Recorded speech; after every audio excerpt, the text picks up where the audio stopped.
Welcome back to the weekly Education Pulse. I'm Sami. And I'm Tony. Each week we bring to you the latest updates shaping the international schools market worldwide. In this episode, we'll cover new qualifications, school openings, and the latest moves from operators and groups around the globe. Let's get started. And we begin with news from Oxford AQA, which has just launched a series of new international qualifications. Yeah, these include international GCSEs in geography, computer science, and business, as well as a brand new international A-level in law. Yeah, what's interesting is that Oxford AQA is tailoring these qualifications specifically for international schools, rather than simply exporting UK syllabus. They're designed to reflect global contexts and to be accessible to diverse student populations. The international A-level in law is especially notable. There are very few examples of exam boards that offer law at this level, and it could prove an attractive proposition for students who are considering careers in international relations, politics, or, of course, the legal sector. Yeah, for international schools, these qualifications mean more choice, obviously, particularly in regions where parents and students want British-style qualifications, but with flexibility to reflect their local context. With demanding for computer science and business growing worldwide, these new GCSEs will likely be welcomed by schools trying to align future workforce skills. From new qualifications to new schools, in Dubai, Cognita has announced that it will open a brand new campus for Horizon English School in Town Square in 2027. Yeah, Horizon English School is one of Dubai's most respected British curriculum schools, and this expansion will take the brand into a fast-growing residential community. Town Square has been developing rapidly, and Cognita clearly see the opportunity to meet the needs of families moving into the area.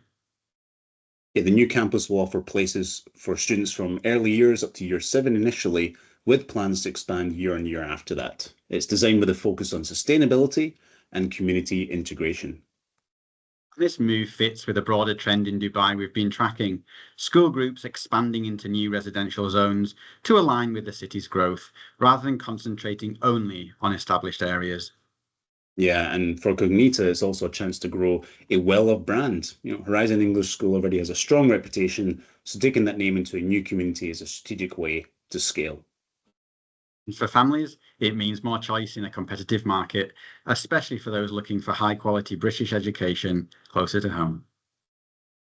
And from Dubai to Vietnam now, where a new teacher training initiative is underway in Hanoi. 100 teachers have begun English language training to prepare them to deliver bilingual Cambridge courses in local schools. This program is part of Vietnam's wider strategy to strengthen bilingual education and raise the standard for English proficiency nationwide.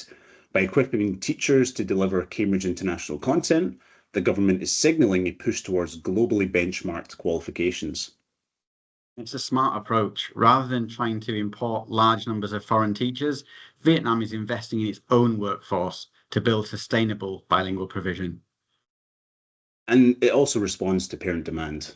Families in Vietnam increasingly want international pathways for their children, but many prefer bilingual programs that combine global curricula with national requirements. And for Cambridge too, this is significant. Expanding bilingual delivery helps embed their qualification into national systems, widening access and reach. And with Vietnam's young, growing population, initiatives like this could make bilingual education the norm rather than the exception in the coming years. And from Vietnam to Oman now, where the Ministry of Education has launched its first phase of a new school performance evaluation system. The framework is designed to assess schools on teaching quality, student outcomes, leadership, and overall effectiveness. It marks a big step in Oman's education reform agenda. First phase, a group of schools will be evaluated to test and refine the system before it is rolled out nationwide. The goal is to provide accountability and transparency, giving parents clearer information and helping schools benchmark themselves for improvement. It also brings Oman closer, in line with international practices where school inspection and evaluation systems are common in driving quality assurance. And importantly, the system covers both public and private schools, signalling that the government wants a consistent standard of quality across the entire education sector. So for international schools operating in Oman, it means adapting to a new layer of oversight. But for the country as a whole, it could raise standards and strengthen trust in the education system. And we head over to India now, where Cambridge International has reported major growth over the past decade. Entries for Cambridge GCSE and International A-level exams in India have doubled in the last 10 years, reflecting rising demand from families for internationally benchmarked qualifications. And alongside that growth, Cambridge has trained over 50,000 teachers across India to deliver its programs, a massive investment in building capacity at the school level. And what's driving this is parent ambition. Families want pathways to connect directly to top universities worldwide, including Ivy League in the US and Russell Group in the UK.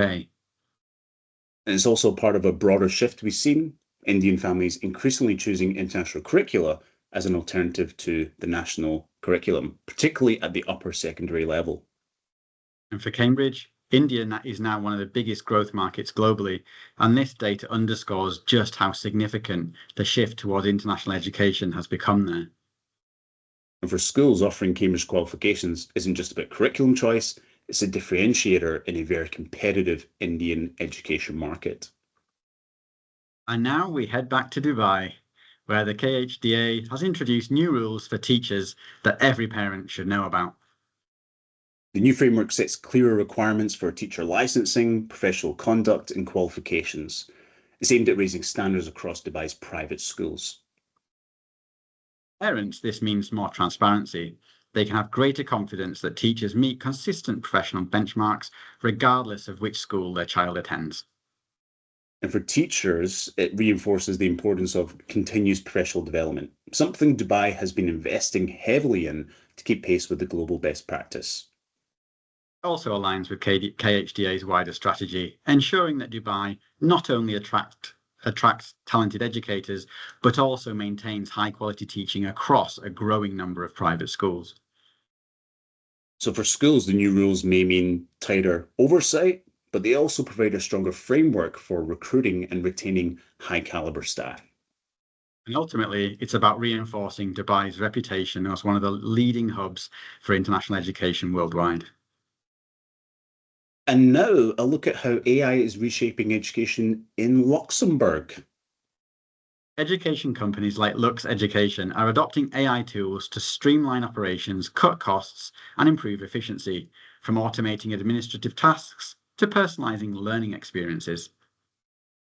It's part of a wider trend we've been tracking globally. Education providers experimenting with AI, not just in the classroom, but behind the scenes, in admissions, communications, and data management. For smaller markets like Luxembourg, where costs can be high, AI offers a way to scale services more sustainably. And while the opportunities are exciting, it also raises important questions about data privacy, the role of teachers, and how much decision making can or should be handed over to algorithms. But the direction of travel is clear. AI is no longer a future trend in education. It's happening now, even in compact markets like Luxembourg, and it's shaping how both schools operate and how students learn. And back to the UK now, where Cognita has announced the sale of 12 of its schools to Outcomes First Group. Outcomes First is best known for its focus on special education and care. Taking on these schools marks a significant expansion of their portfolio. And for Cognita, the sale reflects a strategic move, allowing the group to sharpen its focus on international growth while divesting schools that don't align, as closely with its core strategy. Exactly. Cognita have been expanding aggressively across Asia, the Middle East, Latin America, and by contrast, Outcomes First is building strength in the UK, especially in specialist provision. And that is an important context to build there. The traction isn't just about ownership changes, it highlights how different operators are positioning themselves. So Cognita as a global mainstream education group, and Outcomes First as a leader in specialist education. For families and staff, the transition should mean more targeted investment, as Outcome First brings its expertise in supporting diverse learning needs into these schools. And that brings us to the end of this week's Weekly Education Pulse. Yeah, thanks for joining us as we covered new qualifications, school openings, policy changes, and some major shifts in the international schools market.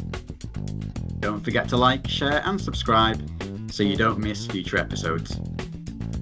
And we love to hear from you, which of this week's stories stood out the most? What trends are you seeing in your part of the education sector? Just drop us a comment and let us know. We'll be back next week with more news and insights from around the world. Till then, thanks for watching and see you next time.